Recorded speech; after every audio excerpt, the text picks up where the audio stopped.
Sabi ni Sir, manganganak daw yung asawa niya. So, kailangan niya ng visa arrangement para pagising daw ng asawa niya, ay una niya daw makikita itong flower arrangement ito. So, naglagay na lang pala ako ng masinjana dito at sponge para magkaroon ng volume yung arrangement natin. Tapos, paglagay tayo ng ruscos para medyo lumaki yung arrangement. So, dahil baby girl yung baby nila, naglagay tayo ng baby rose. Sabi ko kay Sir, napaka-sweet mo naman sa asawa mo. Abay, syempre, sabi naman niya. Kasi 10 years na daw sila mag-asawa and ito yung first baby daw nila. Akala nga nila, hindi na daw sila magkakanak. Kaya talagang isang malaking blessing ito para sa kanila. Maglagay din pala tayo ng ruscos sa mga spaces ng arrangement. Siyempre, para matakpan yung sponge. And dahil hindi daw sila fan ng gypsophilia, so gagamit ngayon tayo ng limonium. Madali lang naman mag-arrange. Basta trust your instinct lang, guys. And mag-trust ka lang sa design mo. So, para mas lalo mas maging maganda, ay maglagay naman tayo ng Couscous Italia. Basta kung saan alam mo gaganda yung arrangement mo, gawin mo. Siyempre, kung satisfied ka sa gawa mo, satisfied din yung customer mo, diba? So, sprayin lang natin yung bulaklak para matanggal yung mga alikabok na maging fresh lalo. And syempre, guys, wag din natin kakalimutan yung likod. Nagtupi lang ako ng masinjana tapos linagay ko lang sa mga spaces. So, ito na, guys. Tapos na ang ating arrangement and mamaya-maya lang ay kukunin na ni Sir itong arrangement na ito. Sana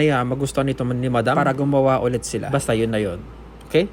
Janjaranan! Shoutout! Maraming salamat sa mga nag-share ng recent video ko. At kung gusto mo mapasama sa shoutout, i-share mo na ang video na ito. And for more nakakatawa at nakaka-goodbye sa videos, please like, comment, and follow my Facebook page. Kita kits!